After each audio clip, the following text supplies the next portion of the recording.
Okay, hello. Hi. Yay. Thank you all for coming tonight. This is an amazing, amazing turnout. It really means a lot to me to see all of you here. On behalf of the OC Reads Committee, on behalf of the Ocean City Free Public Library, we'd like to thank you. This is probably the biggest turnout we've had for an author just amazing, like standing room only. It's really, really wonderful.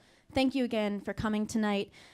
This is our final event in the 2018 OC Reads series. We had our book discussion last week. We had a wonderful event on Saturday where we had puppies in training come in. And tonight is our wonderful author talk with Michael Hingson. He is our esteemed visiting author of Thunderdog, The True Story of a Blind Man, His Guide Dog, and the Triumph of Trust, which was selected as our 2018 OC Reads book. So we are so honored to have him here with us tonight. He is internationally acclaimed and respected for his inspiring talks and social advocacy. Michael began his career at the University of California, Irvine, receiving his master's in physics and a secondary teaching credential from the School of Teaching and Education. He then went on to work in sales and has been for 35 years. He has been a professional speaker for the last 12 years, and he's the ambassador for the National Braille Literacy Campaign for the National Federation of the Blind, and serves as ambassador for the American Humane Association's 2012 Hero Dog Awards. His is a story of bravery and the power of trust and teamwork. He is here tonight to share his story with us, and we are all very grateful to have you here tonight, Michael, and honored. Please help me welcome Michael Hingson.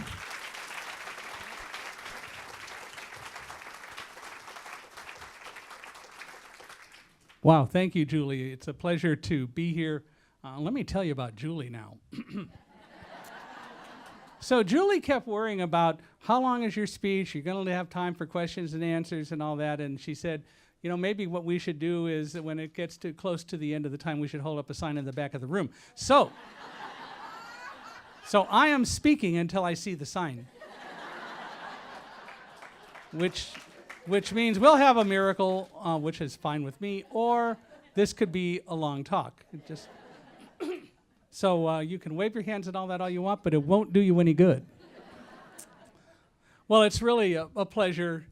Thank you, Julie, for the introduction. I was once introduced by a lawyer who kept his hands in his pockets, and he came to the podium and he said, we had two very rare creatures in our midst. We have Michael Hingson and Roselle, survivors of the World Trade Center terrorist attacks on September 11th, which I thought was, wow, pretty amazing. And I wasn't sure how to respond to that, but I had a flash of inspiration when I got to the podium. I said, it seemed to me we have a rarer creature in our midst, and that's a lawyer who kept his hands in his own pockets. Sit down. So the person who just laid down here in the front is Alamo, who is my guide dog. Alamo is a black lab. Alamo started guiding just this past February. He's a brand new guide dog. Africa, the dog before him, retired in February, and so Alamo has taken over. Africa had a long and distinguished career. In 2016, we were in Ohio, and we were at the Stark County Library. We were invited to come and do a speech. It was about 6 months in the making. We got to the place only to learn that Donald Trump decided to hold a campaign rally the same night 3 blocks down the road.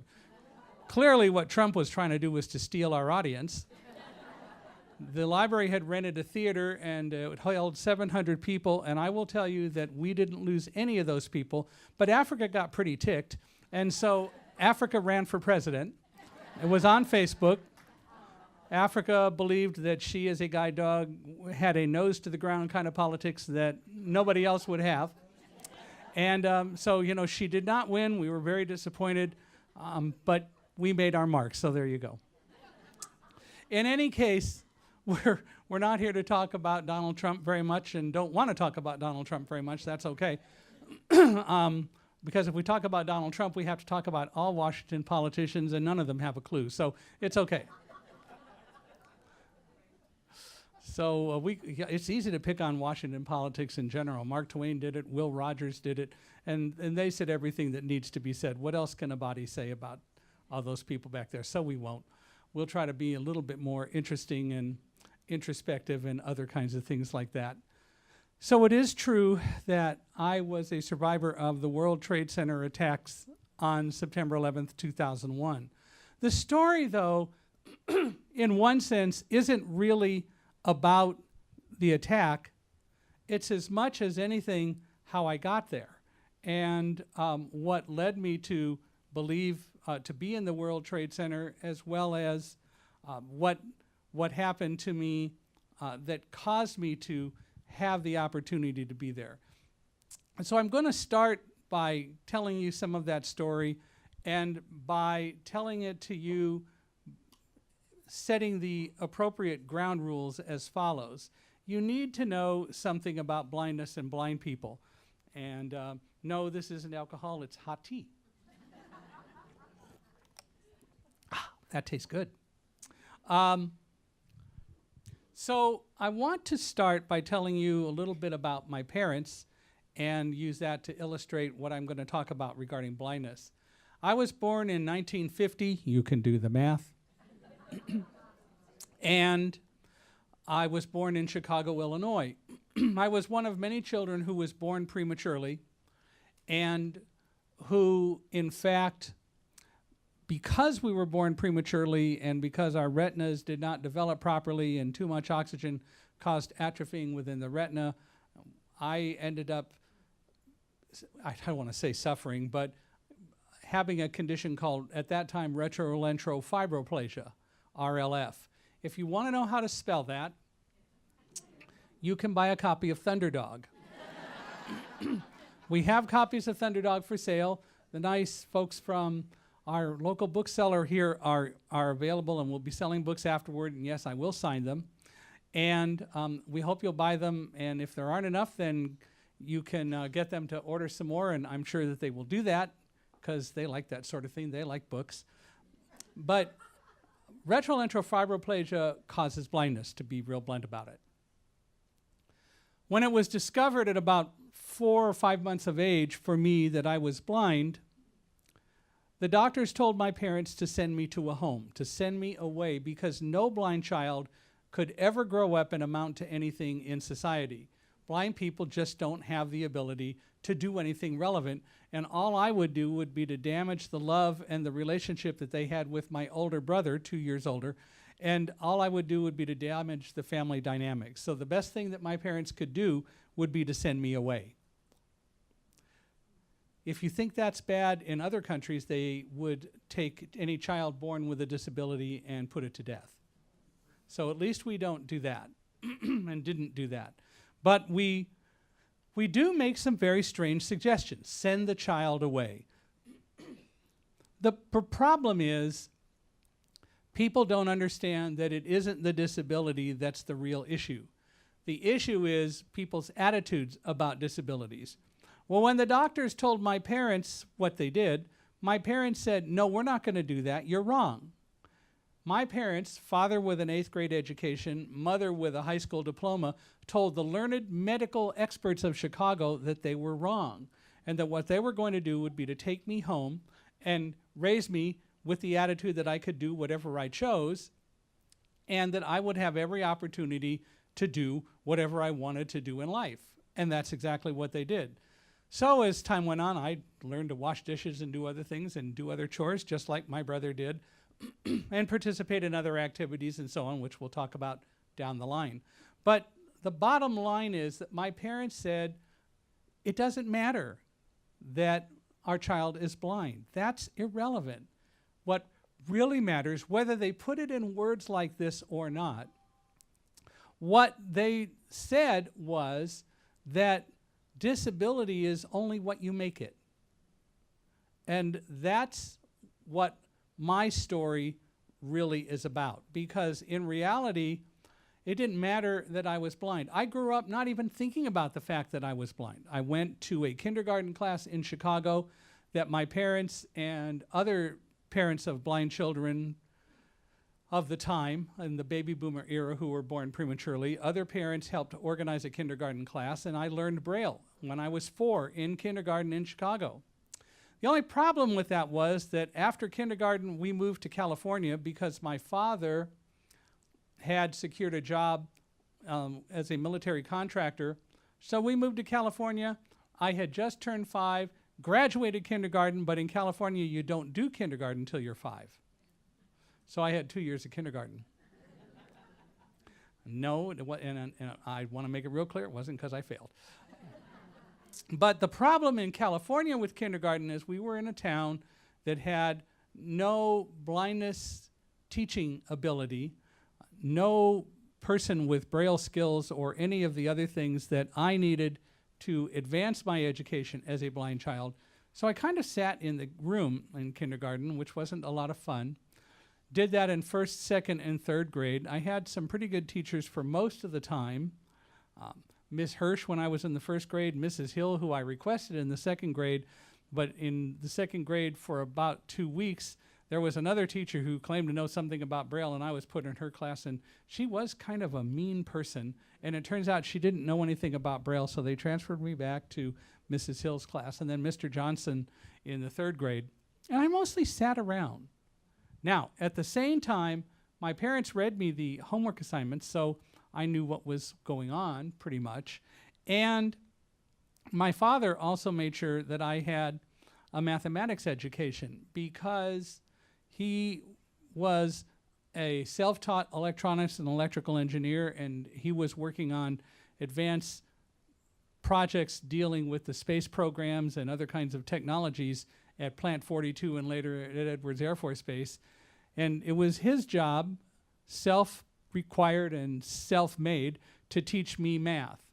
And of course, not having continued access to Braille, I didn't know about Braille mathematics codes and so on.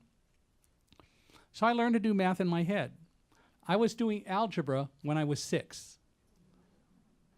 And I continue to try to keep up with math in my head.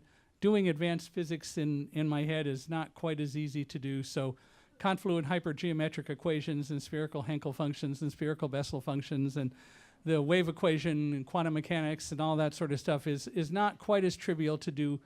The concepts are one thing, but the math is another. So there we have Braille today. And I learned Braille later, as you'll learn in a moment. At the end of the 3rd grade, where we lived in the Antelope Valley, the school district hired someone who went and learned how to teach Braille, learned some Braille, learned more about blindness. And then in the 4th grade, I spent an hour a day with Mrs. Hirschberger, who was our resource teacher, as well as being in a regular classroom again. But now I started to get books in Braille. I started to work on reading Braille, and I started to be more integrated into the classroom. So we started 4th grade with Mrs. Schriever, and then Mrs. Logan in the 5th grade, and Mr. McElroy in the 6th grade. I remember my teachers. How many of you can do that, huh? So anyway, I learned to do the same things as everyone else, although not necessarily in exactly the same way. And that's, of course, the key, right? It is not doing things. It is just not doing things the same way other people do things. And that's perfectly okay. So I would use Braille to read and write, unlike most people who use print. But the reality is that by using Braille, I could write sentences, I could read sentences, I could read books, I could write material and do all the same thing that other kids would be required to do in school. And I was able to be successful at it. So I went on through the 8th grade. Then when I was going into high school, we decided that it would probably be helpful if I got a guide dog. We didn't really know anything about white canes in the Antelope Valley. And there wasn't a cane travel teacher, an orientation mobility teacher. Mrs. Hirschberger's knowledge did not extend to that. So along the way, we had met a woman who was blind, who had a guide dog and was a teacher at the school for on-base personnel and their children at Edwards Air Force Base. And Sharon Gold had a guide dog and introduced me to NOLA. And I got pretty fascinated by this big German Shepherd dog who could literally drag me around the yard chasing balls and all that sort of stuff. I was only 9 and 10 when I met Nola. But when I was getting toward graduation from the 8th grade, my parents applied to see if we could get me a guide dog from Guide Dogs for the Blind in San Rafael, California. And in fact, I was accepted into that program. So in late June of 1964, I went to Guide Dogs for the Blind in San Rafael to receive my first guide dog, Squire, who was a golden retriever. I used Squire for 9 years, and then by that time, I had finished my undergraduate work at the University of California at Irvine. Go Anteaters.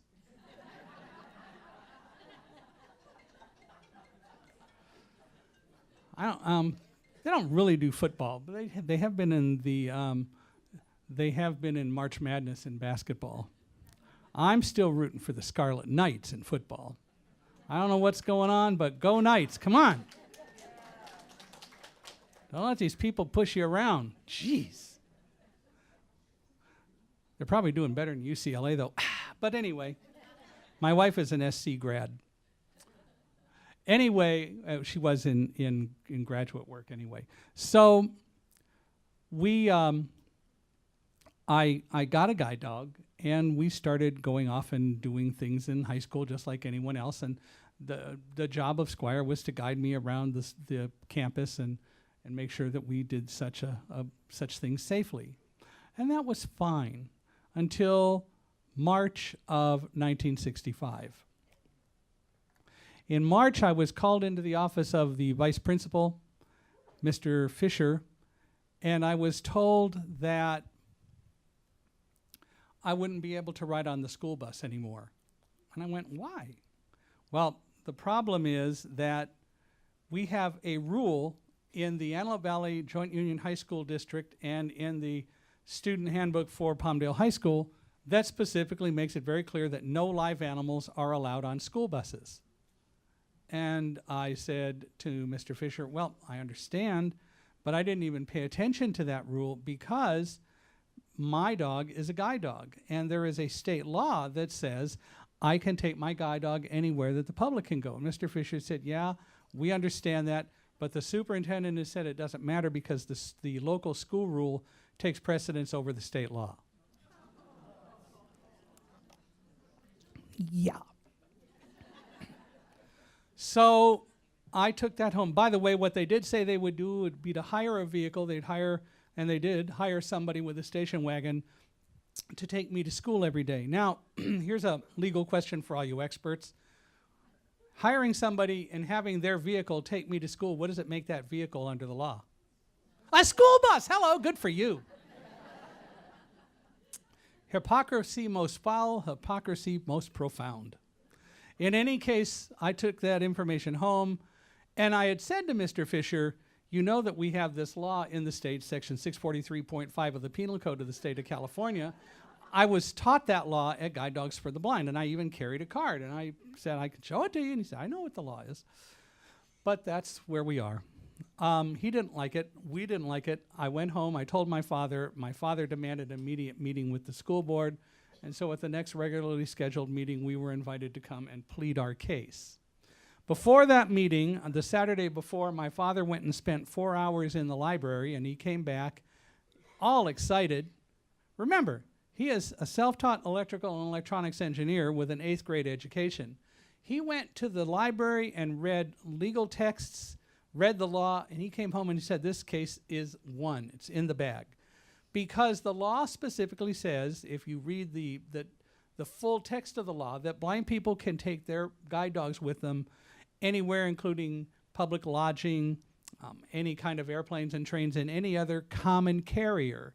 And Black's Law Dictionary defines school buses as common carriers under case law. So we went to the board meeting. They did some of their usual board things, and then it came time for our presentation. The chair of the board was a gentleman named Mr. Kartosian, who was a lawyer. And Mr. Kartosian also happened to be the person who presided at the Court of Honor when I received my Boy Scout Star Award on way to Eagle with 2 palms and Vigil in the Order of the Arrow by the way. But Mr. Cartosian presided at the Star Scout Court of Honor. So it's not that we didn't know each other, right?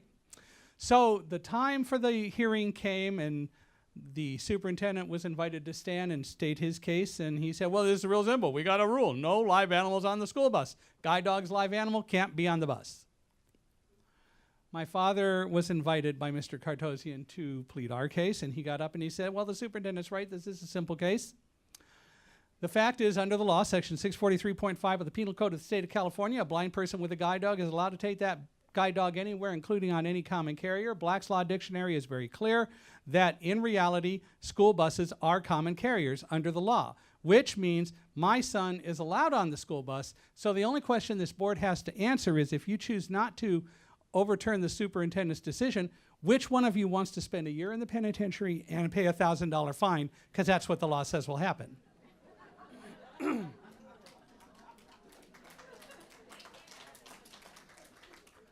The superintendent got up and he said, is he right? I remember the tone. I remember the bully, arrogant, obnoxious tone. And there was a pause. Then Mr. Cartosian said, yep. The board promptly voted 3-2 to support the superintendent.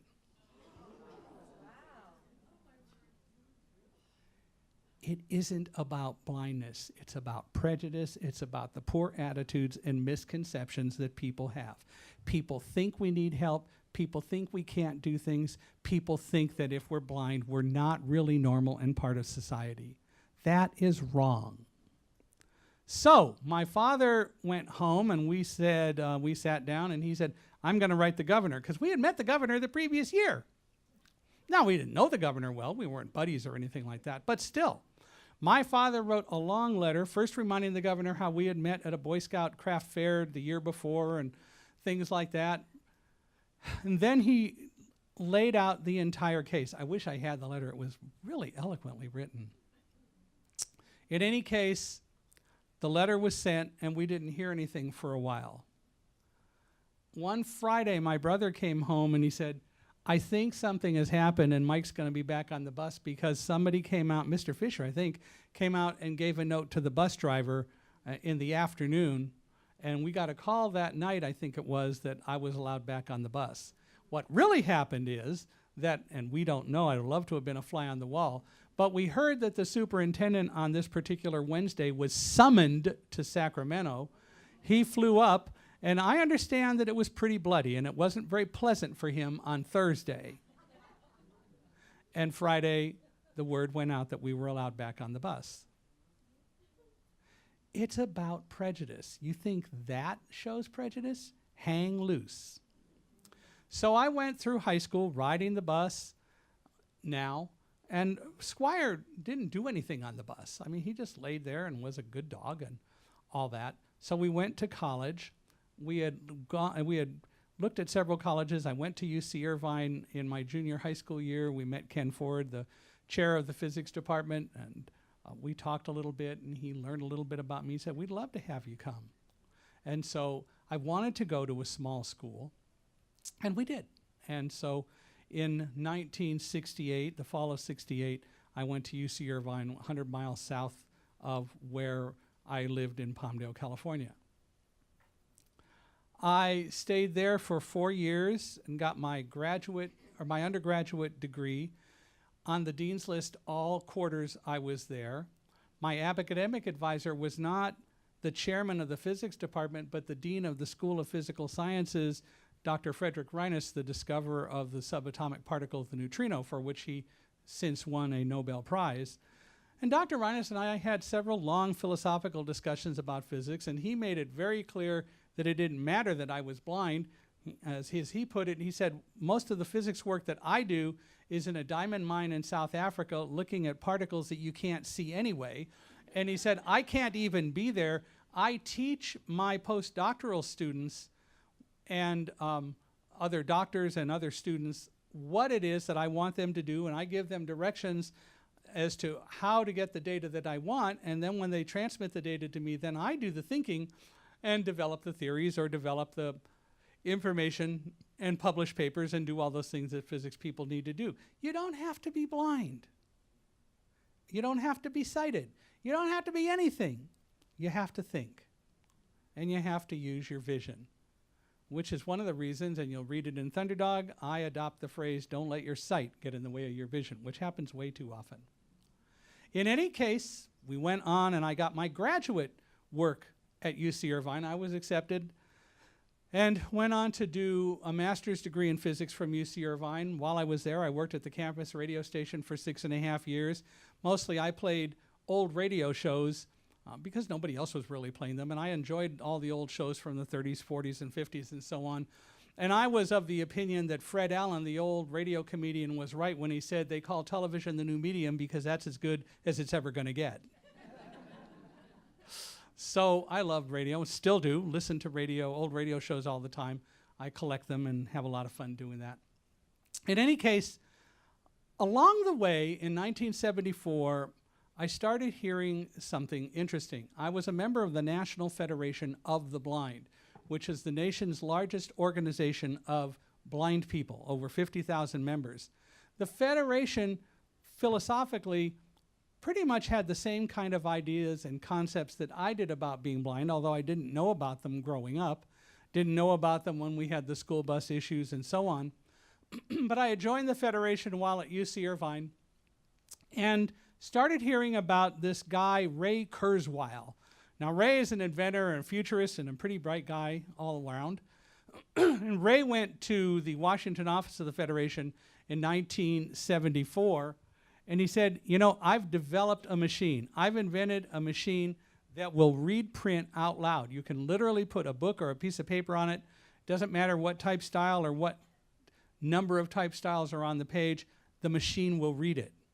He had been to the National Institutes of Health, National Science Foundation, a number of other organizations of blindness and just a lot of other places, and nobody believed Ray and said, you know, that's great, but nobody's interested in that. It's just not going to work. Because in the past, nobody had ever developed a technology that would read a multiplicity of type styles on the same page. But Ray kept saying, mine does. And he came to the Washington office, and the director of governmental affairs for the Federation kind of said the same thing, but Ray kept being insistent. He was getting pretty desperate. He needed funding to finish the development of the machine. And finally, Jim Gashel, the guy in the Washington office, said, all right, Ray, look, here's the deal. We'll come up and check your machine out, and we'll see where it goes. But we don't want you to put material on it and read it. We're going to bring our own stuff. And the real issue is that your machine has to read what we bring. If it does that, then we might get excited. Well, the rest is kind of history, because they went up, Gashel and I don't know who all went up, and you know what? The machine read their stuff.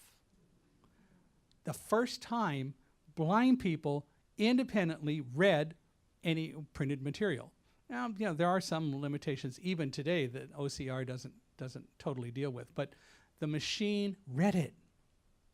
And so the Federation and Ray created a project where we secured funding from foundations and purchased 5 of the machines at $50,000 each. That was how we got Ray the funding. And we put them around the country to allow blind people to work with them and test them and give us feedback as to what needed to be in the machine that wasn't there. I was hired after college to run the day-to-day activities of that project, which meant that literally I could be anywhere from New York to San Francisco on any given day. I lived out of 3 suitcases, a toolbox, and a briefcase for 18 months. All the things that I owned were in storage, and I traveled the country, having never done that kind of thing before, having never done anything outside UC Irvine, being away from home. But in 1976, in October of 1976, suddenly I was invited to take the job and fly on that Sunday to Boston, where I was able to, with help, rent an apartment, and I stayed in Boston for several months while I worked with Ray and the people to learn the machine and so on, and then we started distributing them around the country. After that project, I was hired by Ray Kurzweil to do the same things that I was doing for the Federation, now for his company, human factor studies, doing things to find more features that we needed to put in this reading machine for the blind. In the meanwhile, Ray was also developing a commercial version of this product that could be used by lawyers, bankers, and other people who needed to read large amounts of printed material, because Ray now had a technology that allowed them to do that. In May or June of 1979, I was called into the office of the Vice President of Marketing for Kurzweil Computer Products, and I was told that I was being laid off. I had just joined the company in November of 1978, and I had moved all my furniture and stuff to Boston, so that was certainly not very good news. And Andrew said, well, we got to lay you off because, like a lot of engineering companies, we've hired a number of people who are not revenue producers, and we have hired way too many people in that category. So we have to lay off some people and get more revenue into the company. So we're going to have to let you go. And then there was a pause, and he said, unless you'd like to go into sales. Now, I'm a physics guy, right? And had never thought about selling and lowering my standards to that level. At least it wasn't becoming a lawyer or a politician. But anyway, I thought about it for a nanosecond, and I said, sure.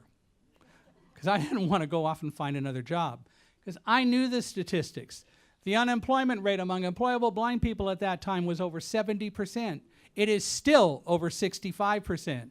It is not that blind people can't do the job. It is that people think blind people can't do the job. We're not given the opportunity. We're not given the same chance to do the same things that other people can.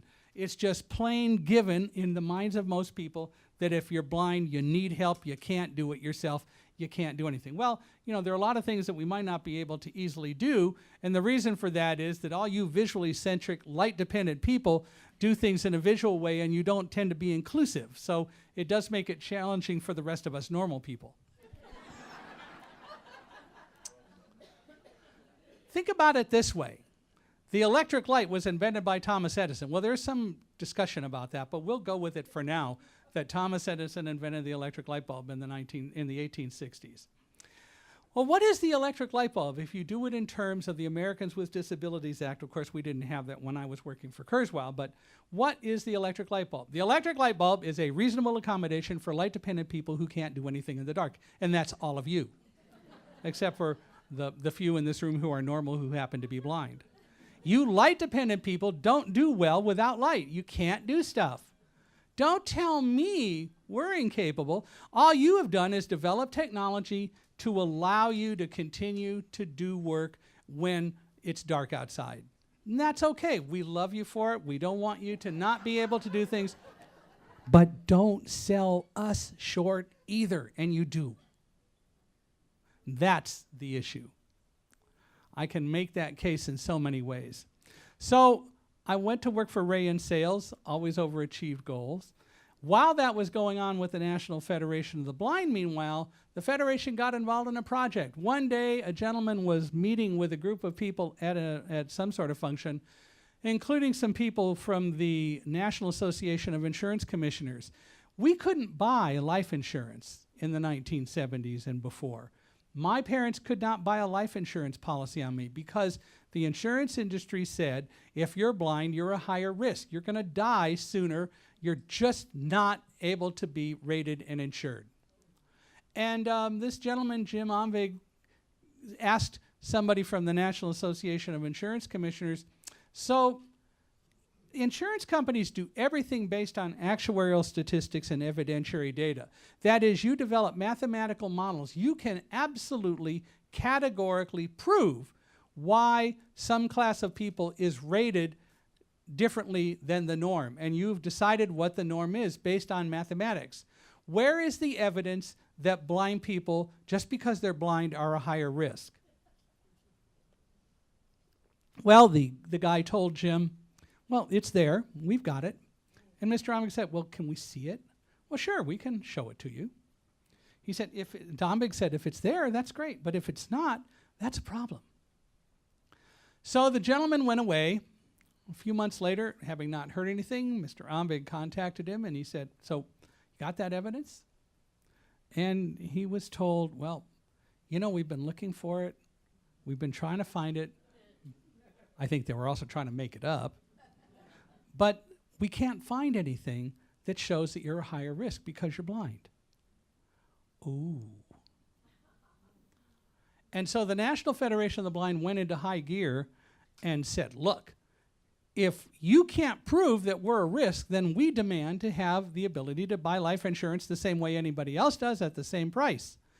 Now, we're not talking about having cancer. We're not talking about not dying, but having diabetes. Even diabetes is different now because it is so easily controlled that I think mostly people get insurance policies at the usual rates, are certainly not very much different. It's not the way it used to be. I'm not an expert on that, so don't quote me. But certainly it is true that there was no evidence, there is no evidence, there never will be evidence that because a person happens to be blind or has some other physical disability, simply because of that blindness or physical disability, we have to be rated differently.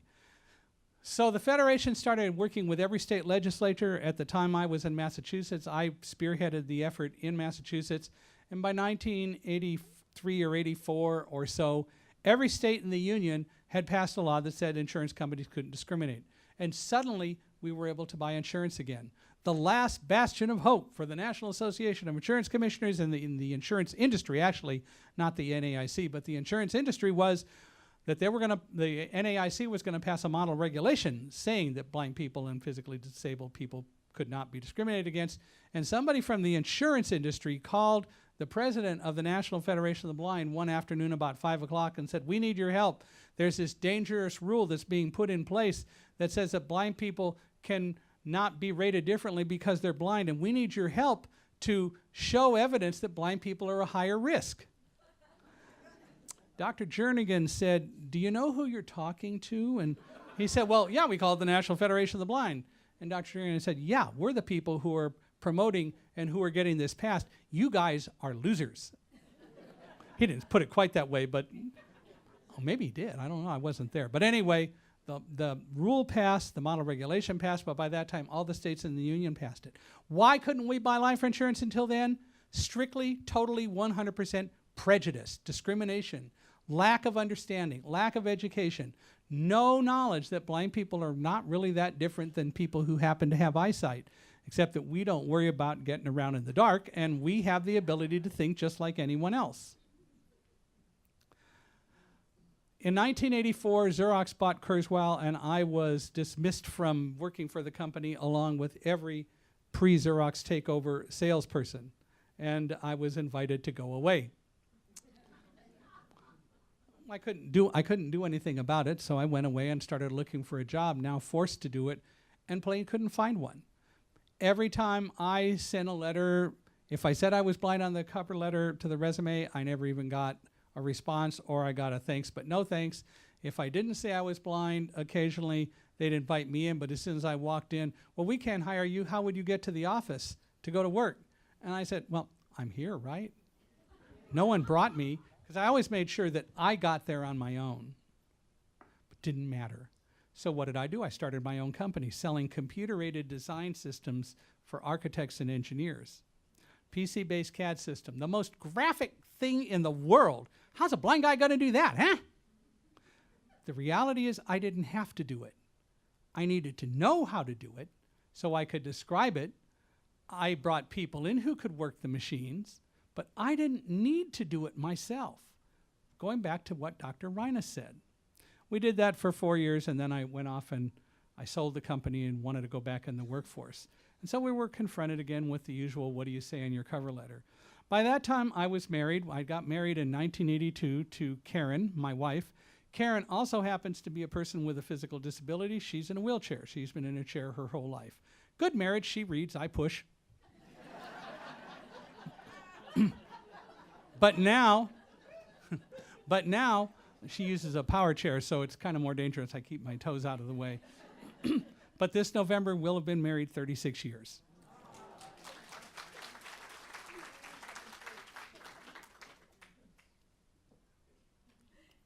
All right, so I said to Karen, what do I do?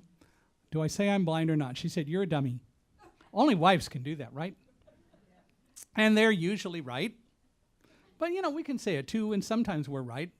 But anyway, she said, you're a dummy. And I said, why? And she said, well, You took a Dale Carnegie sales course when you started working in sales for Kurzweil, and what did you always say was the most important thing that you learned in that course? Well, she was ahead of me, and I just said, well, there were a bunch. Which one are you thinking of? And she said, you always preached that the best thing you can do in sales is to turn perceived liabilities into assets. Ooh. I'm telling you, the light bulb over my head did go on, just like in the cartoons and all that. I went back and I wrote a cover letter, and the last 2 paragraphs of the cover letter went like this. The most important thing that you need to know about me is that I happen to be blind. As a blind person, I have had to sell all my life just to be able to live and to function. I've had to sell to convince people to let me buy a house. I've had to sell to convince people to let me take my guide dog into a grocery store or onto an airplane. I've had to sell to convince people to rent me an apartment and so on. So, when you're looking to hire somebody for this job, and it was a neat job, it was an exciting job. It was dealing with state-of-the-art, bleeding-edge technology, by the way. In any case, so when you're looking to hire someone for this job, do you want to hire somebody who just sells for 8 or 10 hours a day and then goes home because it's a job? Or do you want to hire somebody who truly understands sales for the science and art that it is and who sells all the time because it's a way of life? I got the interview and I got the job because of that.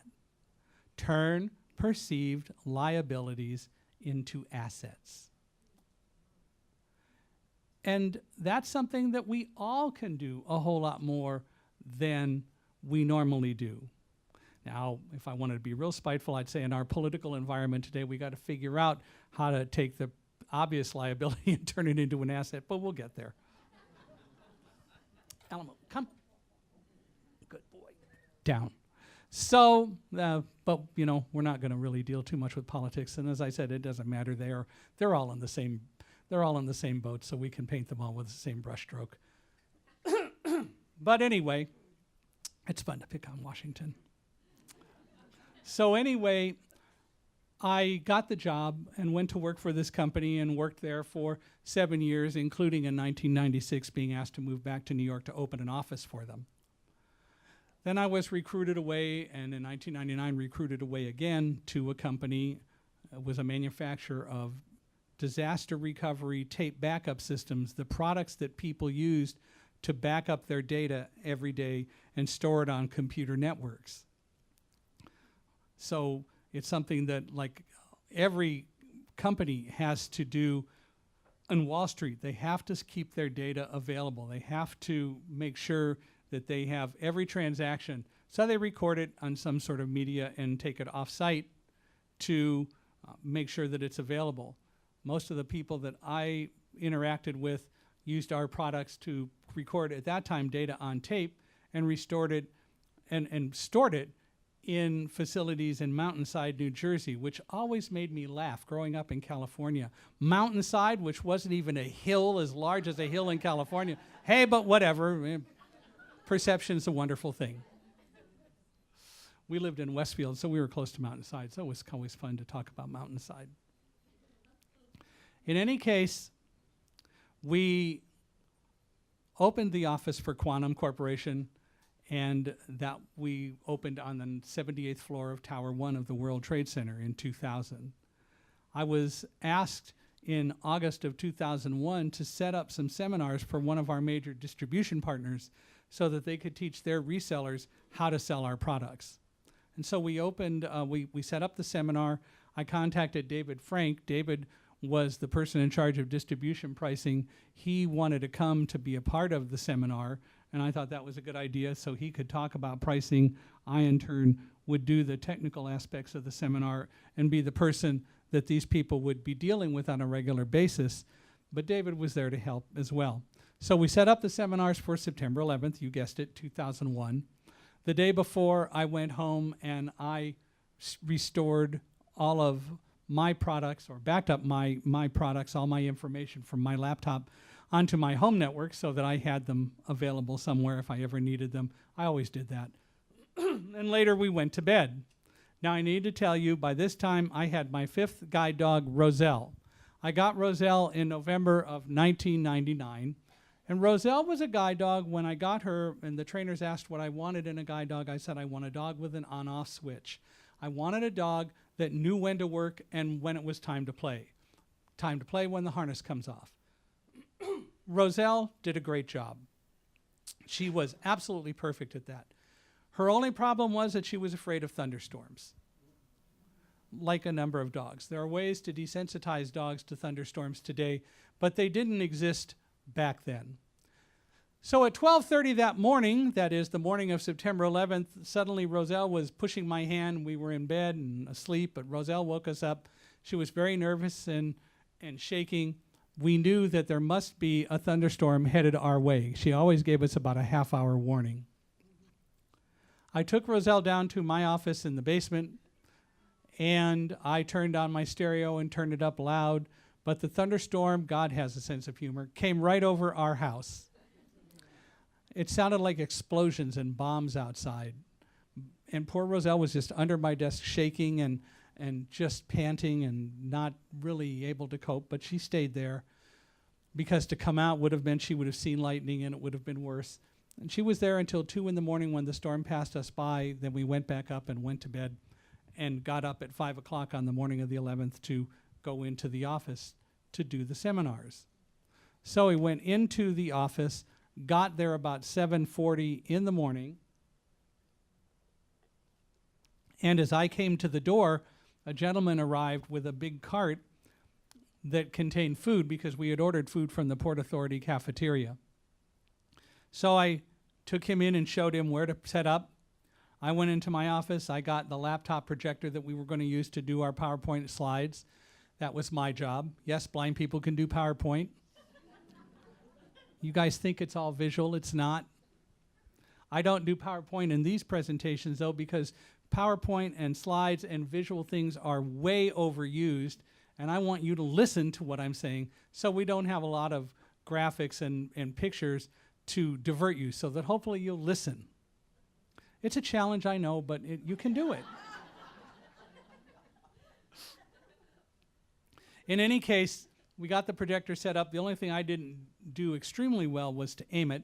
So when David arrived, I was pretty close as it turns out, but David and I got it finally positioned exactly where we wanted it. And we had some early arrivals from Ingram Micro, our distributor, and their resellers had not arrived yet.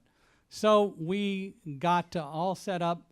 The last thing to do was to send a list of all the attendees to the Port Authority security people so that they would be able to know who was coming. So rather than them calling every time somebody came and said, I've got a seminar to go to or a meeting up there, all they had to do was to look at this list, which was on company letterhead, and they could say, oh, we see you're on the list, because they always wanted to see ID. So we see you're on the list, and so we'll take your picture, give you a badge, and then you can go up to the seminar. I was reaching for stationery to print the list that David and I had created. I was just reaching toward the file cabinet when suddenly we heard a muffled sort of thud, sort of a quiet explosion, if you will. The building shuddered, and then it began to tip. I'm holding my arm vertically, and now I'm tipping my hand toward you slowly. The building just tipped and tipped and tipped. Imagine taking a spring and fastening it to a table and then pushing the top of it. That's what the building was doing, because tall buildings like that are made to be able to flex in windstorms and actually be hit by an airplane, like one was the Empire State Building specifically in the 1940s. They're flexible, although they don't look it, but they are. I knew that, and I knew a lot about what to do in the case of an emergency, because one of the things that I did when I started working in the World Trade Center was I met with the Port Authority security people, and I learned all there was to know about emergency preparedness and what to do, where to go, how to behave, and so on. And literally, I developed a mindset. Every day I went into the building, I kind of thought, what am I going to do if there's an emergency today? It was part of my psyche. And I knew what to do. I knew that my employees and others wouldn't necessarily know, because they're going to depend on the signs on the walls. You sighty people, you. And so I knew, I'm not really prejudiced. Some of my best friends can see. It's okay. But I knew that I had to be prepared. So the building tipped, And David said, what do you think it is? And I said, I don't know. You think it was an explosion? He said, I didn't hear an explosion. Well, and he's right. We didn't. The airplane hit 18 floors above us on the other side of the building. There was a lot of stuff between us and where the plane hit. And he asked me, he said, do you think it was an earthquake? He was born in New York. He didn't know about earthquakes. And I said, no, the building wasn't shaking around like I'm shaking my hand. It was going in one direction. But we didn't know. I was standing in the doorway between my office and the reception area, and David and I finally said goodbye to each other because we thought we were about to take a 78-floor plunge to the street as the building kept tipping and tipping. We moved about 20 feet. Wow. I didn't realize I was holding my breath. David and I said goodbye to each other because we thought we were going to take a 78-floor plunge to the street, but then the building stopped and it started coming back the other way. And I remember letting out my breath as it came back and finally got to be vertical. As soon as it was vertical, I went into my office and I met Roselle coming out from under my desk. I took her leash and I said to Roselle, heel, which meant for her to come around on my left side and to sit. So just like Alamo does right now, he sat, is doing exactly what he should do. Good boy. And he's going to get a kibble for it. So he sat down. She sat down. She was just sitting there being bored. And then all of a sudden the building dropped 6 feet straight down. We know now that that's because the expansion joints went back to their normal configuration, but we didn't know it at the time. In any case, as soon as that happened, come here, Alma. Come here, sit. As soon as all that occurred, David, who was just holding on to my desk, released his hold, turned and looked out the window and started shouting, "Oh my God, Mike, there's fire and smoke above us. There are millions of pieces of burning paper falling outside our window. We can't stay here. We got to get out of here right now." And I said, "Slow down, David. Don't worry, we'll get out." I heard noises outside the window. I didn't know what it was, but now David told me, so I knew what was going on. And so he kept saying, "We got to get out of here right now. We can't stay here." And I said, "Slow down, David." Our guests began to scream. They started moving toward our exit. And I said, "Slow down, David." "No, we got to get out of here right now. We can't stay here. The building's on fire. There are millions of pieces of burning paper falling outside the window. We can't stay here." "Slow down, David." Then he used the big line. "You don't understand. You can't see it." I don't want to make fun of David, but I understand why he said that. The problem, however, wasn't that. The problem was what David wasn't observing.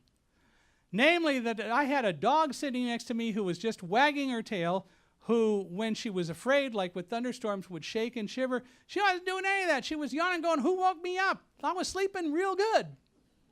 Don't I talk well? And so I knew that whatever was occurring wasn't so imminent of a threat to us that we couldn't try to evacuate in an orderly way, at least at that point in time. Yes, it could have changed, but you got to go with the information that you have. And the information I had told me that we were not in imminent, immediate danger. You've read stories or perhaps even wrote stories about animals that helped their people get out of emergency situations long before the person even knew there was a problem. And that was what we were issued or dealing with at that time. But Roselle did fine. She wasn't nervous. I got David finally to focus, and I said, "Get our guests to the stairwell, start them down the stairs, then come back and we'll go through the rest of the office. But just have them go down the stairs. Don't let them take elevators, because if they take an elevator, it could be an emergency situation." And so that's exactly what we did. The people went down the stairs. David came back. We swept the office. Then we went to the stairs and we started down. Almost immediately, I began smelling an odor. It smelled like something that was familiar to me, but I couldn't place it. And finally, I realized it was burning jet fuel. And I said, "We must have been hit I smell burning jet fuel. That's this odor. And other people said, you're right. We must have been hit by an airplane, but we didn't know. In any case, we went down the stairs. There were burn victims who passed us as we went down the stairs. At the 50th floor, David suddenly said, Mike, we're going to die. We're not going to make it out of here. And I just reacted very deliberately. One of the things I did in college was I also got my secondary teaching credential, and I went to the University of California, Irvine School for Teachers, and I took all the appropriate courses, including the secret course they never tell you about, how to yell at students. So as soon as David said that, I said, stop it, David. If Roselle and I can go down these stairs, so can you.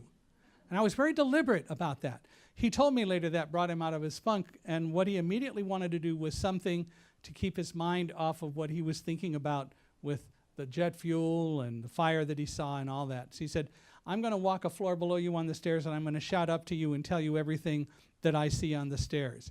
It's my way of having something else to do. For me personally, what I did was to just interact with Roselle, telling her she's doing a good job, good girl, keep going. I needed to sound confident for her because I didn't want her to become nervous thinking I was nervous. So I said to David, okay. And so he went on down the stairs, and he walked a floor below me. And then I heard, Mike, on the 48th floor, everything is good here, all clear, going on down. And he did. He went on down. And I was at the 49th floor at the time. Good girl, Roselle, go forward. Good girl.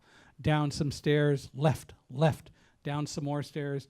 48th floor for me, David. 47th floor, all clear, going on down. I think what David did was one of the coolest things that happened and that could be done that day.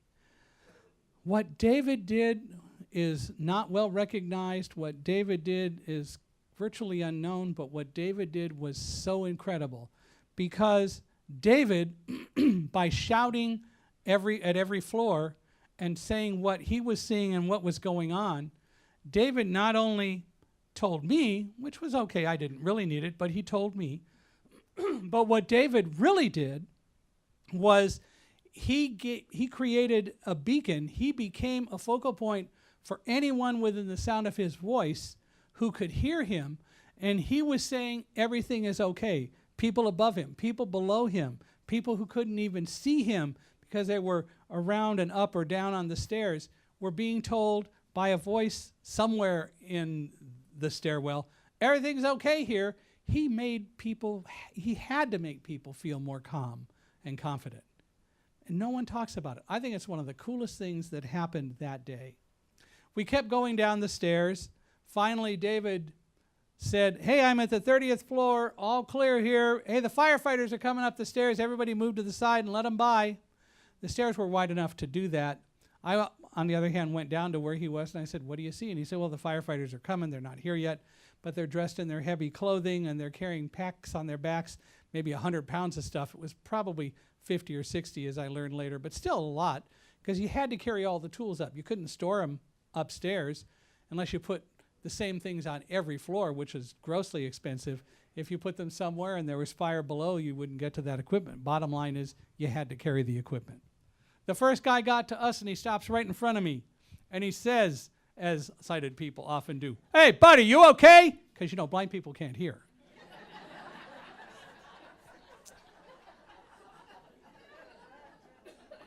And I said, yeah, I'm fine, no problem. Well, that's really nice. We're going to send somebody down the stairs with you to make sure you get out. I said, look, I just came down from the 78th floor. I really don't need help. Well, that's really nice. That's really good. But we're going to send somebody with you to make sure you get out. I didn't want somebody, Witchit, W-I-T-Y-A. It's a New York term. Go to New York and listen. Come on, you guys. In any case, I couldn't get him to recognize that I was okay. And I said, look, I'm really okay. We came down from 78. I came all this way without help. I live away from home. I don't even feel lonely. I'm really good. That's really nice. We're going to send somebody with you anyway. And I said, look, I got my guide dog here, Roselle. And he says, oh, what a nice dog. And he starts petting Roselle. Wasn't the time to give him the guide dog lecture, which I'm about to give to you. Do not interact any way with a dog in harness or any service dog that's working, period. Don't talk with them. Don't make eye contact with them. Don't try to pet them. Don't do anything when they're working, because you're distracting the dog. And you know what? Even if I know you're doing it and you distract Alamo, I'm going to correct Alamo. And I've had that happen with people who come up and they say, "Can I pet your dog?" And I say no, and they go petting the dog. "Oh, I have to anyway because I just can't resist." And the dog, of course, is going to look, and the dog wants to interact. And I will give the dog a leash correction. And they say, "Well, don't yell at the dog. I'm the one that petted the dog." I said, "You don't understand. You distracted the dog, but he or she made the choice to look at you. I'm going to correct him. Then I'll deal with you." Bottom line, don't do anything relating to a working service dog, period.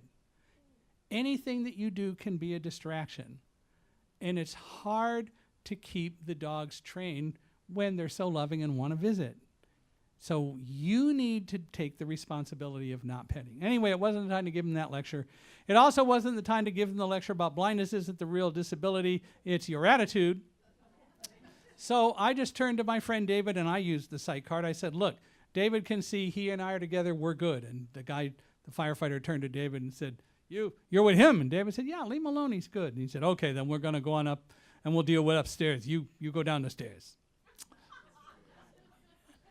And as he went on up, he gave Roselle a few pets and she gave him a few kisses. Probably the last unconditional love he ever got in his life.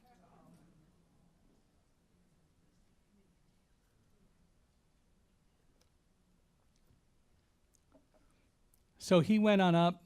Other people followed him, men and women, firefighters going up the stairs, carrying heavy packs of equipment. We continued down, and David went back to his scouting position a floor below us, and then later came up with a water bottle because people were passing up bottles of cold water they had gotten out of a water vending machine. It was getting pretty hot on the stairs, not because of fire, but just all the bodies on the stairs. That happened about the 26th floor, and then we went on down, and finally David got to the very bottom, and he said, "Hey, I'm on the first floor." I was on 2. And he said, "There are water sprinklers on, creating a curtain of water across the exit. You're going to have to run through the water to get out." And then he was gone. I got to the bottom where I heard the water. I picked up Roselle's harness. I said, "Forward, hop up," which is a command to speed up, and we ran through this torrential downpour. It's like a small waterfall. Coming out on the other side in the lobby of Tower 1 of the World Trade Center, which normally is a very quiet, peaceful place, but now this chaotic scene, first of all, the water was ankle deep on the floor because all the doors were watertight, all the revolving doors, and people were shouting, "Don't go over there, don't go outside, go this way, go to the center part of the building. No, don't go out there, come this way." This guy comes up, he saw David and me, and he said, "Hey, I'm with the FBI, I'll get you guys out, just follow me." Of course, me with my warped sense of humor, I was going, "I didn't do it, whatever it is." I want to see McGarrett from 5-0. I watched the old original Hawaii 5-0, so I didn't say it out loud. I just said, "What's going on?" And he said, "Well, no time to tell you." They wouldn't tell us. Do you get enough of an impression of me by now that I would rather know information because I can make decisions? I don't care what the information is. I don't care how bad it is. I would rather know. As long as it's accurate, I would rather know so that I can make the best choice. And we're going to come back to information in a bit. In any case, he took us through the revolving doors into the central part of the World Trade Center. Right outside our door was a Ben & Jerry's ice cream kiosk. No time. Went past that, past the banks, past the other office buildings, past a shoe shine stand, past a Radio Shack store, a Hallmark store, and so on, and finally up an escalator right near Borders Books, and outside at 9:45 in the morning, as far away from the Twin Towers as we could be. We got outside, we were told to leave the area, and then the FBI guy went away. But David looked around and he said, "Mike, I see fire in Tower 2. I said, "What?" "I see fire in Tower 2. We had no clue as to what was going on, of course. In any case, we did leave the area. We went to Broadway. We started going north on Broadway. We got to Fulton Street, and then we got to Vesey Street, and David stopped and said, "I can see the fire real clearly. I want to take pictures." And I said, "Okay." And we stopped. I tried to call Karen. I had called her from within the tower before we left, and told her that we were leaving. It was long before the media got the story.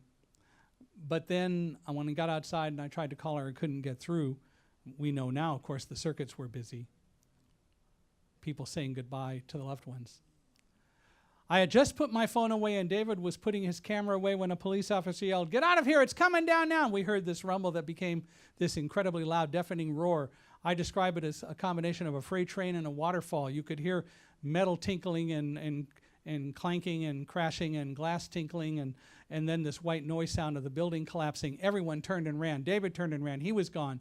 I turned 180 degrees around with Roselle and started running back the way I came. And I kept telling Roselle, "Keep going, good girl, keep going." And we ran back to Fulton Street, turned right, now going west on Fulton Street, and about 100 feet we caught up to David. David had realized he had left me and was going to come back and try to find me. And when I caught up, this just happened that we had gone the same way. He apologized, and I said, "David, don't worry about it. Let's just keep going. The building's coming down." So we kept running, and then we were engulfed in the dust cloud. All the dirt and debris, the fine particles of the breakup of Tower 2. It was so thick that David described it as he couldn't see his hand 6 inches in front of his face.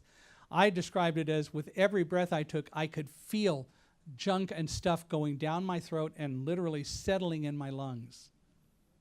We knew we had to get out of that. So as we ran, I kept telling Roselle, right, because we were next to a building. And I wanted her to go into the building that we were running next to. Forget the building, the tower coming down. We had to get out of that dust cloud. Right. Suddenly I heard an opening on the right. Try it sometime. Close your eyes and walk down a hallway with an open door. You can learn to hear it. Anyway, I heard an opening, and obviously Roselle did know what I wanted. I wasn't sure if she could see my hands or hear my voice, but she obviously knew. She turned right, she took one step, and she stopped, and she wouldn't move. She stopped. "Come on, Roselle, keep going." She would not move. She wasn't afraid. She just stopped, which told me must be a reason. So I kind of stuck out a hand along the wall and stuck out a foot and discovered we were at the top of a flight of stairs. She did her job absolutely perfectly. She did exactly what she was supposed to do.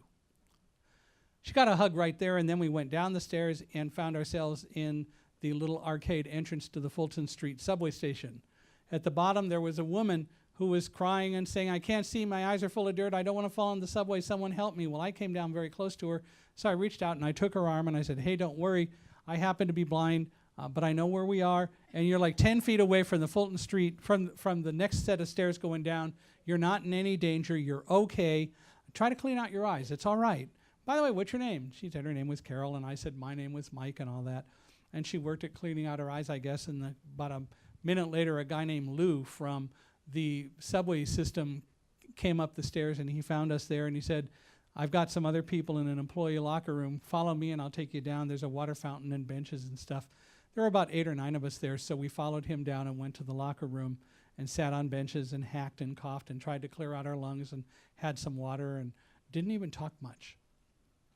Then about 10 minutes later, a police officer came and said, "The air's clear up above. You got to get out of here right now. Don't stay here." And he turned without waiting for a discussion. He left. He went back. We just followed him like sheep up the stairs, through the little arcade, up 2 more flights of stairs, and outside. As soon as we got outside, David looked around and said, "Oh my God, Mike, there are pillars of smoke hundreds of feet tall. Tower 2 is gone." "Are you sure?" "Could just be you're not seeing it for the smoke." "No, it's gone." We stood there. Then we turned and continued west on Fulton Street. We walked about 10 minutes. Then we were in this little plaza area.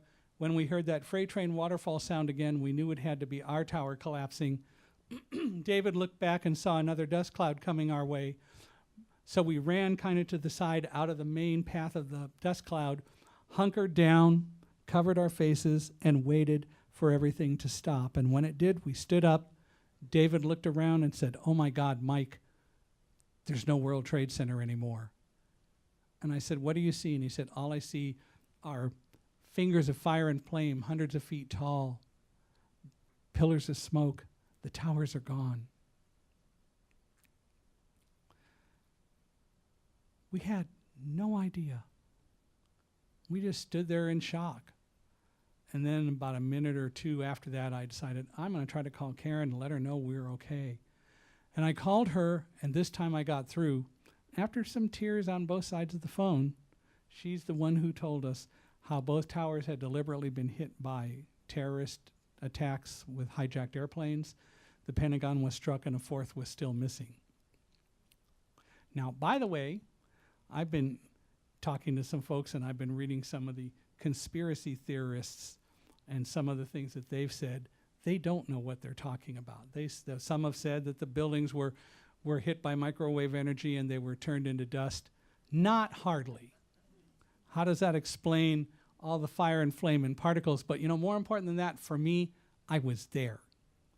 And more neat than that, 2 weeks later, I was in the city for something and I got a call from Karen saying this guy named Tony, who works for, at that time it was NYNEX, now it's Verizon, and he said he needs to see you because he found a plaque that was on your office wall and he wants to give it to you. That plaque tells me that it wasn't dustification like some people would have you believe. It just isn't so. In any case, that day, after Karen told us, we started walking toward Midtown Manhattan. We eventually got up to the University District and stayed with a friend of David's for a while, and then I learned the trains were running. And so I called Karen and said, we're going to come back to New Jersey. David was staying with his sister on the Upper East Side. So he and I went to the train station where I caught a train, New Jersey Transit train to Newark, and he then continued to walk up toward the Upper East Side. At 6:35, I was on a Raritan Valley train going to Westfield. That earlier in the day, Tom Painter, a friend of Karen's, a longtime friend, came to be with her, not knowing whether I was home, whether I was working in the World Trade Center, whether I was alive or whatever, learned what was going on, and then Tom drove Karen at 7 o'clock to pick me up at the train station. And as I was pulling in on the train and getting off the train and walking across the sidewalk and down the stairs, I heard the van pull up, the ramp came down, and I was able to go in and hug Karen at 7 o'clock that night for the first time since leaving that earlier that day. We went home. I took Roselle's harness off, planning to take her out, figuring she'd probably want to go out and do her business and all that. But like a shot, Roselle took off, grabbed her favorite toy, and started playing tug-of-war with my retired guide dog, Linny. And if that doesn't put September 11th in context, I don't know what does. It's pretty cool. She did eventually go outside. So we spent the next several days trying to figure it all out and trying to understand it. The next day I contacted Guide Dogs for the Blind because people had visited us from there, and I knew that people would want to know what was going on when they remembered that they had visited us. I spoke, among others, with the Director of Public Information, Joanne Ritter, who said, can we put out a little story about you? And I said, oh, sure, why not?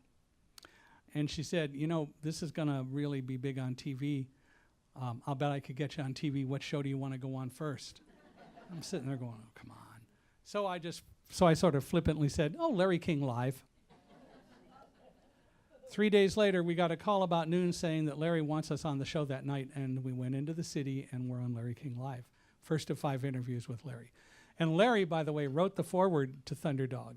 We're very grateful for him for doing that. He wrote a really good foreword. I got to say, I'm not at all prejudiced, but he wrote a good foreword without any need for editing on our part. It was great. You'll read it when you buy the book. Alamo really does hope you'll buy books because he was telling me, he said, look, we're about out of kibbles and I really need these people to buy books or I'm not going to be able to eat tomorrow when we go back to Philadelphia and travel south. Can please tell them to buy books. Then the more they buy, the better chance I might get some kibbles. I really would appreciate it. It's been days. That's what he says. So look, what's the real problem with blindness? It certainly is lack of understanding, low expectations on the part of people, and the lack of information that we have because you all just don't provide information in an accessible way. I understand that. it is something that we really need to change. It is absolutely reasonable for me to expect you to provide information in a way that I can deal with it just like you need to deal with it. There's no reason not to do that. But we don't.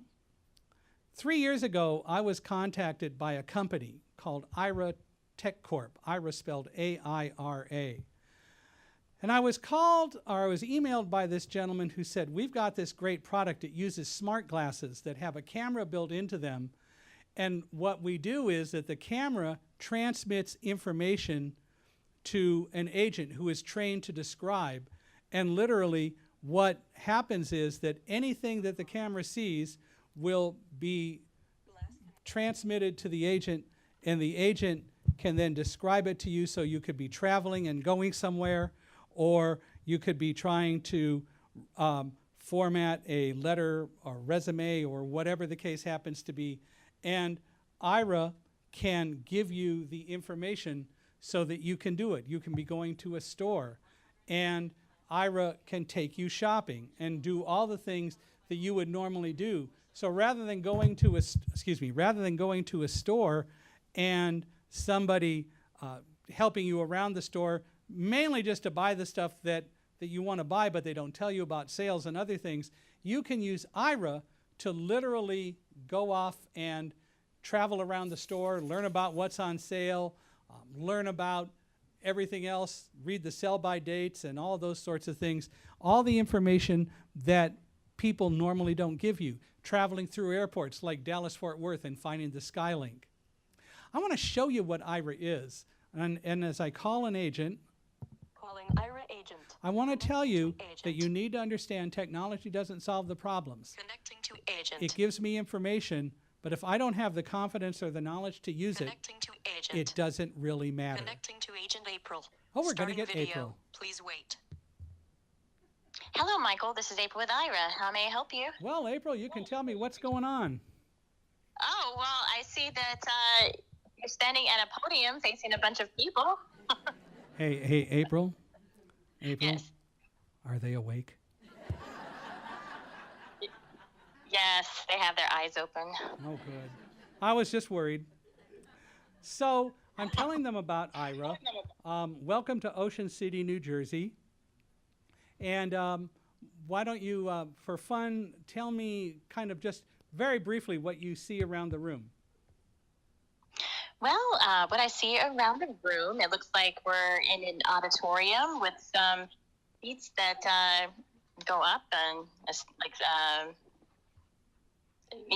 risers in a way, and then there's seats of people to the left and people to the right, and there's several rows of people, and in front of you is a podium with 2 bottles of water and a drink. A cup of tea, yes. And So let me ask you this. a cup of tea. If they start throwing tomatoes and I need to escape, do you see exits around the room? Do you see exits down here on my level? Yes, there's an exit to the right. Is there one over this way? And there's one up the steps and to the left, straight to the back. Cool. Yeah, well, if they're throwing tomatoes, probably taking the steps up, they could get me. So I'll take the one on the right. Maybe I can. That's a good call. Yeah. So tell me a little bit about you and what IRA agents do and how that works. Well, what we do is when an explorer calls in, we will access any kind of visual information that is needed. We will help with any kind of computer access that's needed as well. We will give navigation directions, let you know how to get somewhere, or we will call an Uber or Lyft for you if you need to get somewhere as well. Just basically anything. So what April doesn't do is tell me what to do. She gives me the information so that I can do it. So for example, April won't say, you can cross the street. That's not her job. Her job is to tell me if I want to know that she doesn't see cars coming. If I really don't know what color, if the light has turned green, she can tell me that. She can tell me what the intersection looks like. But she won't tell me, you can cross the street now, because her job is not to tell me what to do. Her job is to give me the information to empower me to make decisions, which is really what it's all about.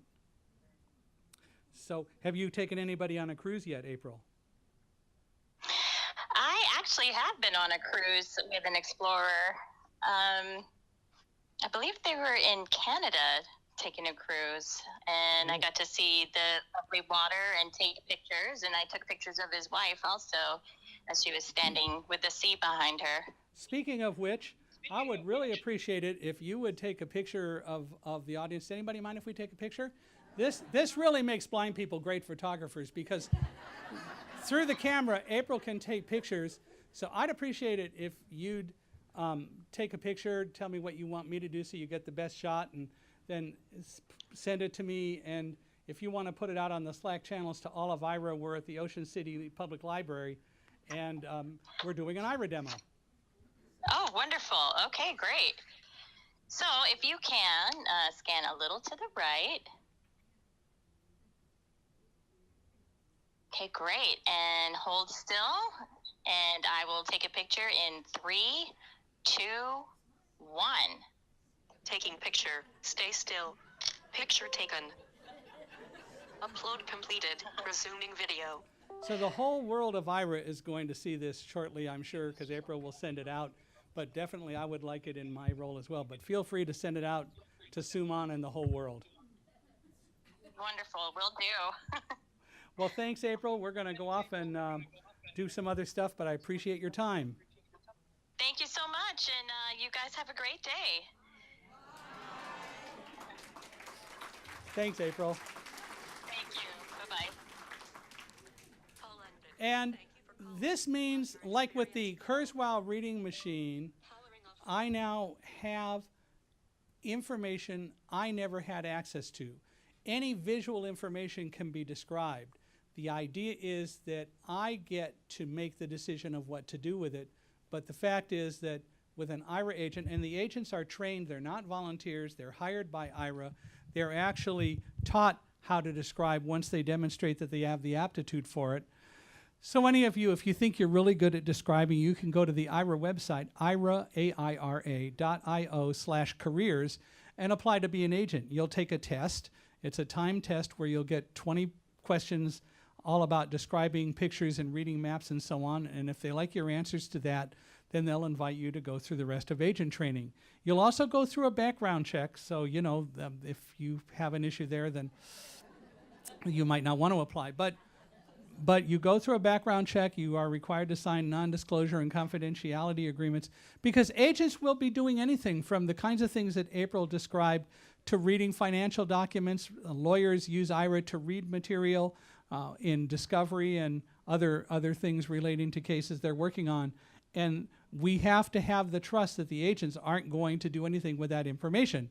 And the information goes away as soon as the call's over. So the picture that I took through April will be in my camera roll or sent to me, and I asked her to send it to Ira, but it will disappear from her dashboard as soon as that's done, because she's not supposed to be able to do anything with that. It's cool. It still doesn't deal with the expectations and the understanding about blindness.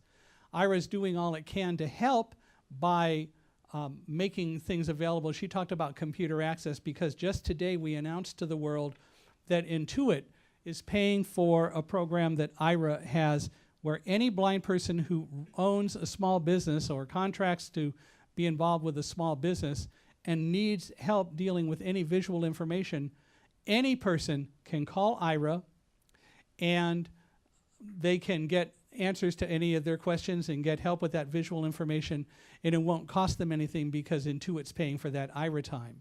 IRA does cost money, and so a lot of people are subscribing to IRA. It's sort of like phone plans, although there's no long-term contract.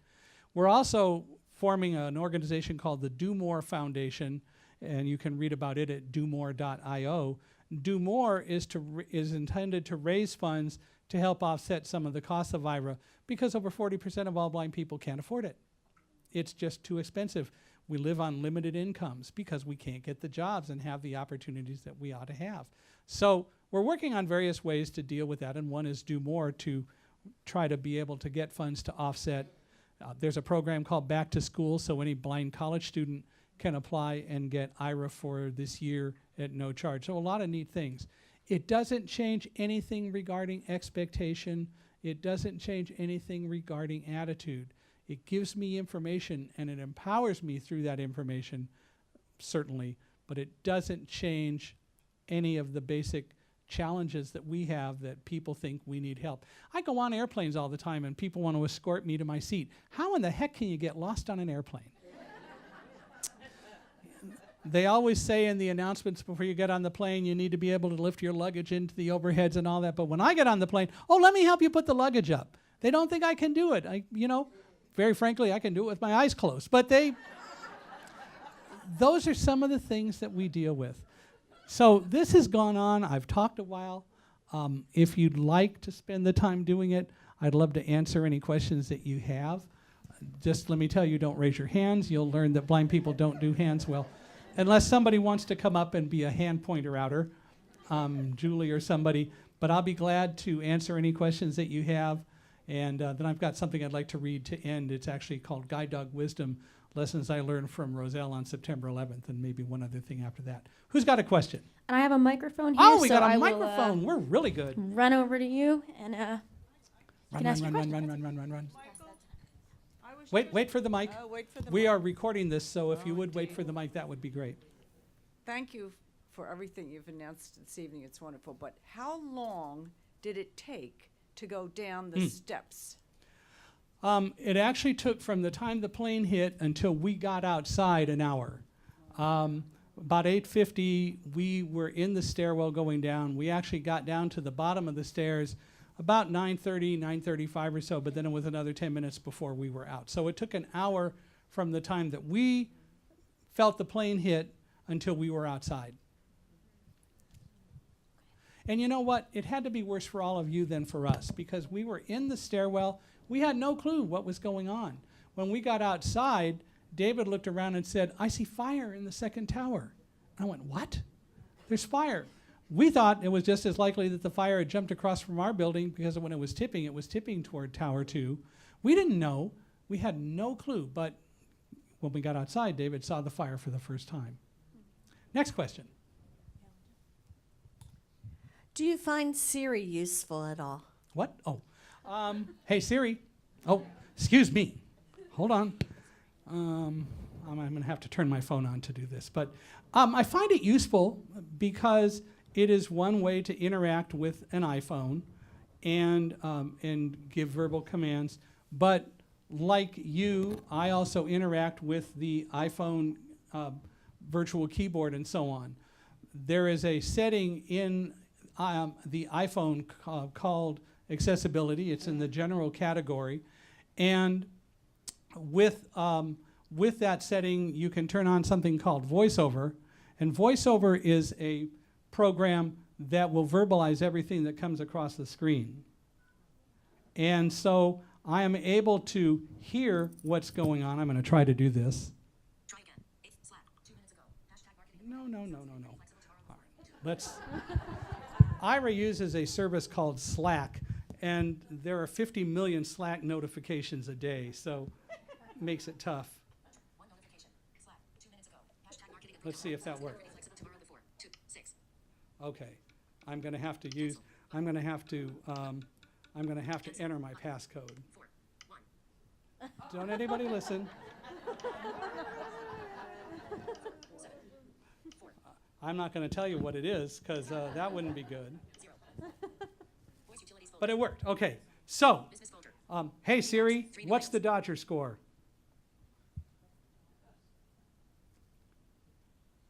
Whoever said Siri worked well all the time. Hey Siri, what's the Dodger score? The Dodgers are beating the Brewers 5-1 in the top of the 7th inning. Yes! Yes! We love it. Finally, they're hitting. Jeez.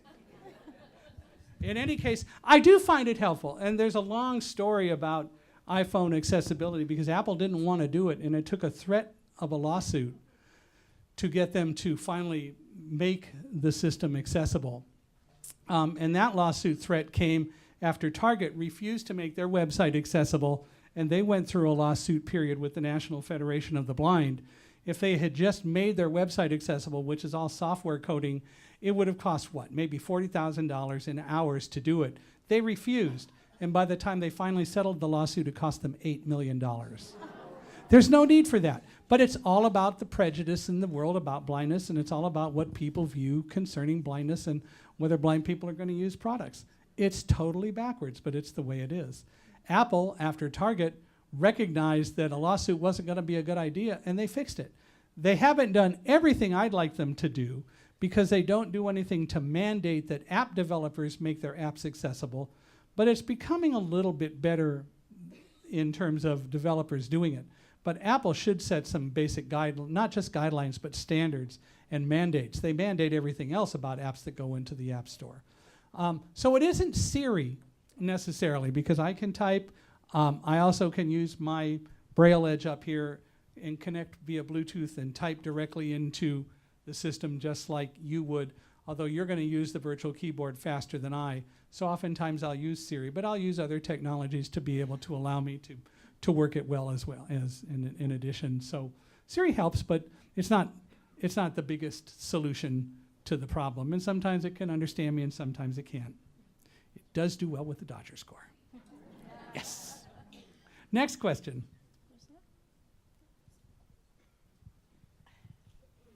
Good evening to you, and thank you for a marvelous evening. We all certainly enjoyed hearing your venture. I would like to know if you, in your physics world, have you ever written a book for gentlemen and ladies like you with your expertise? Gentlemen and ladies like me, what? Students. I'm sorry? Students. I've never written a physics book. I've written Thunderdog and one other book. Well, it's here, Running with Roselle, but I've not done any technical books. I am working on a third book, which probably will involve discussing sort of issues following on 9/11, but I've not done any technical books yet. Another question?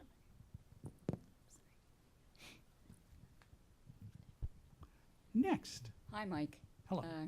I dined with you this afternoon. My name is Debbie. Yes. Okay. You use the ham radio a lot. Yes, I was a ham radio operator and still am. Okay. My question is, did you ever hear anything over the radio before this happened that would have offered a clue? No. Okay. Absolutely nothing. And typically ham radio operators probably wouldn't, but no, I heard nothing that gave me a clue of what was going on. You know, and we can talk all day about did we know enough or should we have known enough to predict what was going to happen? From the 9/11 report and so on, the 9/11 Commission, I'm not convinced that we would have been able to truly know. And you want to put a concept in a very strange light. I like to talk about teamwork a lot. Because in reality, working with a guide dog is all about teamwork. And by the way, for people from the press and people who don't understand, guide dogs do not lead blind people. They guide. It's not the dog's job to know where I want to go, nor is it the dog's job to know how I want to get there. The dog makes sure that we go safely. It's my responsibility to know where to go and how to get there. And I've got a lot of ways, including Ira now, to get that information. Best way is asking questions, but I'm amazed at how many people don't see what's around them. One of my favorite places to go is Virgil's, best barbecue in the country in New York City. First time I went there on my own, I knew I was close because I could smell it, and I asked somebody around me, I'm looking for Virgil's, I know it's close. Well, I'm new here, I don't know where it is, you know, and come here. And it turns out we were standing right in front of it, and she just didn't get it. So the reality is that I do need to be the one to know where to go and what to do and how to get there, and that's what I do. Was there a question up at the front? Yeah. Yeah. So, reading the book, I was struck by how I had always the misconception that there was total mass panic in the stairwells, and the book really challenged my assumptions not only about blindness but about 9/11 too. What beyond the conspiracy theory, just among the people who accept the facts about 9/11, what other misconceptions have you noticed? Well, when we were coming down the stairs, there wasn't panic. We all worked to make sure there wouldn't be. I told you about what happened with David. There were a few other times where there were burn victims that passed us on the stairs. There was a time where a woman near us suddenly said, "I can't go on. We're not going to make it out of here." And 9 of us just surrounded her and had a group hug there on the stairs and said, "Come on, you can do it." There was a lot of that. We didn't dare panic, because if we panicked and we allowed panic to ensue on the stairwells, none of us would have gotten out. Now, when one of the towers collapsed and the lights went out and so on, I don't know, because I was already out. Sorry? So there could have been, but I think mostly we all tried to work to keep panic from happening on the stairs. And you know what? It's no different than being in a New York subway, right? And you're with a whole crowd of people. People mostly know how to walk on stairs. And most of us didn't know what was going on. So I'm sure that that's what the firefighters and first responders intended, because then we might have panicked. I would not have, and I can say that, I think, with some certainty. But by the same token, they didn't want people to have information that they could worry about and panic over. Thank you. Next.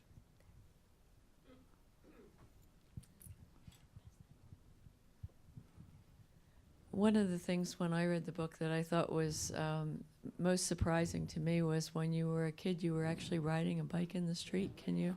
And why is that a surprise?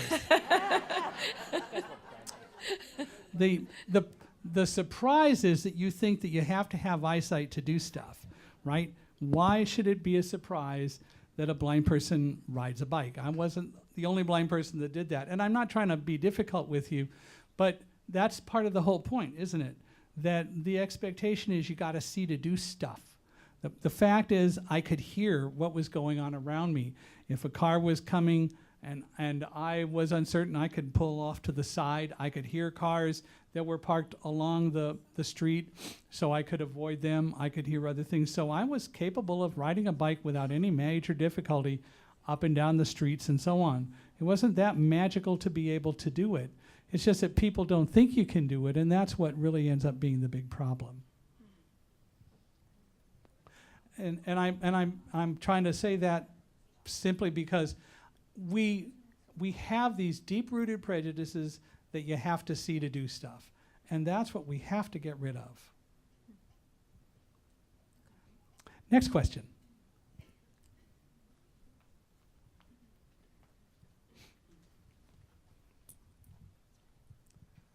As we run around the room. I also had lunch with you. My name is Lori. I was sitting to your left. Right. Anyway, can you talk just very briefly about the part in the end of the book about the professor's lecture, which talks about, he compared being blind to being left-handed and how it's not a handicap but an inconvenience. And I thought that was for me, a turning point that really changed my way of seeing things. I thought maybe that lecture that you went to also changed your thinking. No, I already assumed it was sort of like that because I already had a very positive image of blindness. Equating it to left-handedness, the speech is called a left-handed dissertation. It was delivered by Kenneth Jernigan, who at that time was the president of the National Federation of the Blind. And he raised a very valid point that blindness really is not a lot different than being left-handed. They're both inconveniences. We don't make the world in essentially a way that blind people are treated normally, and we don't make the world in a way that allows for equality for people who are left-handed. They're both characteristics, but they're not disabilities that rise to the level of making it impossible for us to do stuff. It's just that society doesn't recognize that. So you'll read that in Thunderdog. And if you get the audible version, you'll hear the speech live. How much more time do we have? Probably do 1 or 2 more questions. Okay, great. Any more questions, Ed? One here. Well, I'll do one here and then one I'll run in the back. Hi, Mike. Kathy Rawa here. Yes, ma'am. My question's this: with Roselle, how was it like for her health, inhaling all that other, you know, debris and her paws and all? Because being a guide dog person myself, you know, I just wondered, did she suffer much? Was she ill like afterwards? Because I can't remember all the facts when you mentioned about She Roselle. contracted a disease called immune-mediated thrombocytopenia. If you want to know how to spell that, you can buy Thunderdog as well. IMT is something that people and dogs contract, usually either from something in their genetic makeup or from ingesting toxins, which Roselle did on September 11th. It was 3 years before it manifested itself, but we think that it came from 9/11 because we don't have any other explanation for it. It certainly wasn't in her genetic makeup. It's a disease where the immune system attacks and destroys the platelets that clot blood. So we were able to get it into remission with Roselle for a while, but eventually it caught up with her, and so she passed away on, I think it was June 27th, 2011. So she still lived 13 and a quarter years. We have one question in the back. Michael? Thank you for being here. And it's not really a question, but just kind of a statement about the book. I just really appreciated how you started each chapter with an inspirational quote from different people and historical people along the way.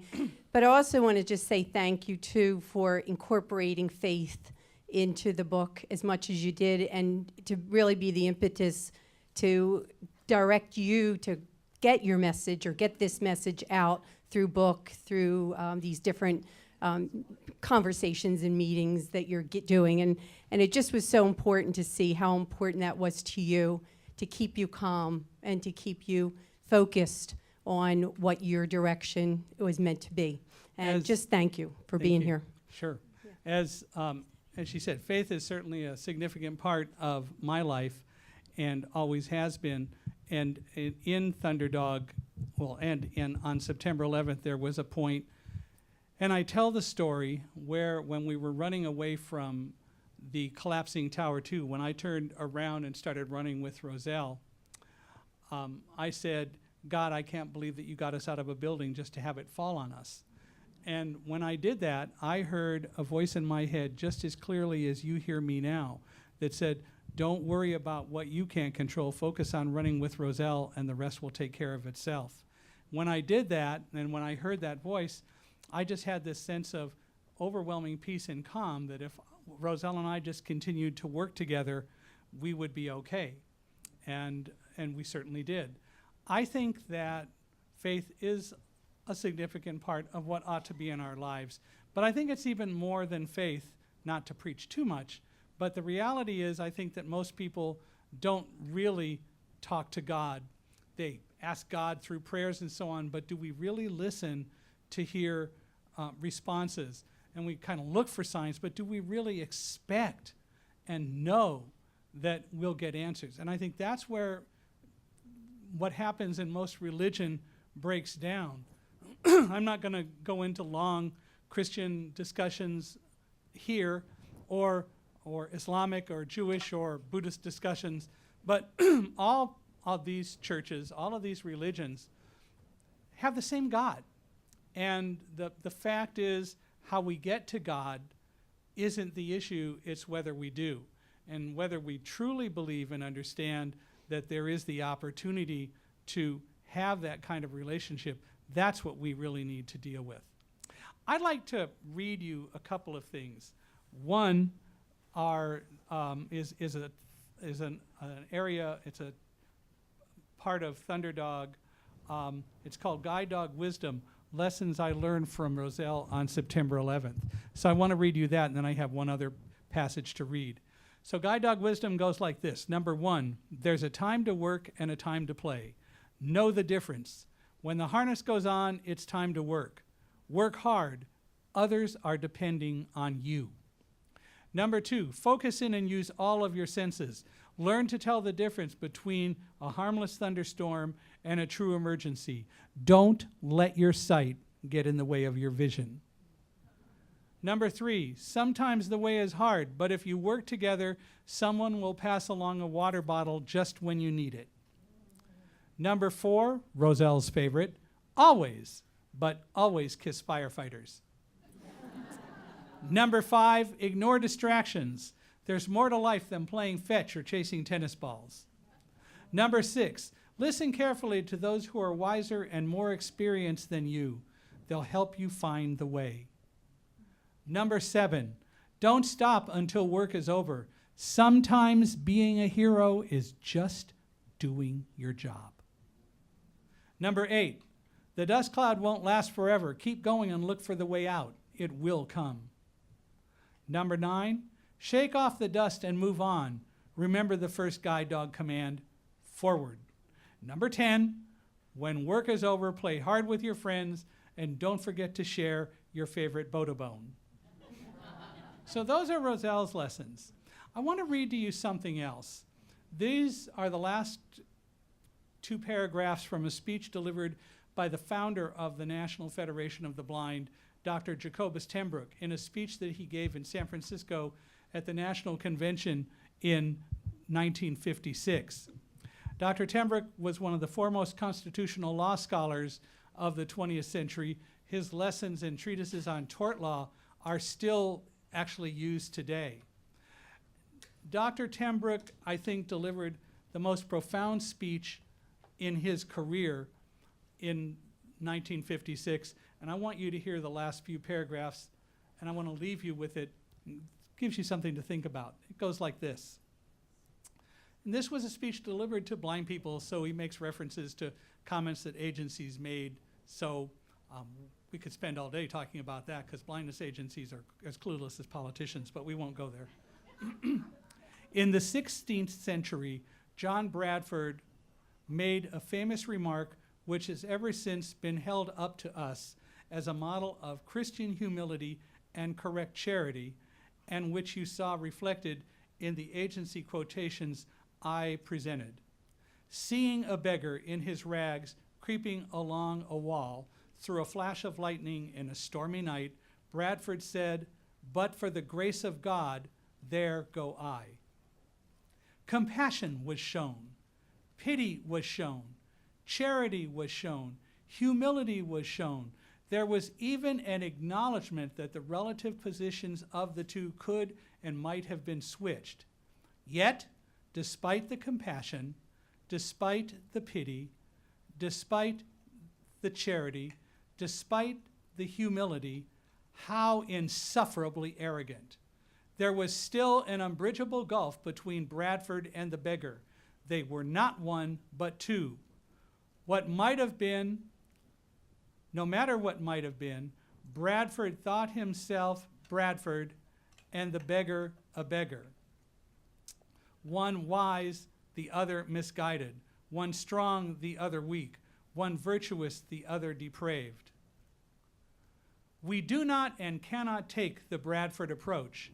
It is not just that beggary is the badge of our past and is still all too often the present symbol of social attitudes toward us, although that is at least a part of it, but in the broader sense, we are that beggar and he is each of us. We are made in the same image and out of the same ingredients. We have the same weaknesses and strengths, the same feelings, emotions, and drives, and we are the product of the same social, economic, and other environmental forces. How much more in consonant with the facts of individual and social life, how much more a part of a true humanity to say instead, there, within the grace of God, do go I. Everyone, thanks very much. It's been an honor to be here.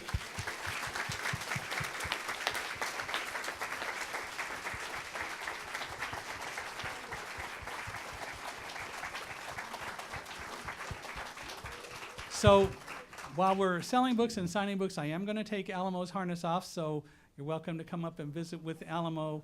It's all about the dog anyway. But we'll do that, and I really hope that you'll buy the book and that you'll enjoy it. If you know of anybody else who needs a speaker, it's what I do. We'd love to work with you, but I really thank you for your time and attention.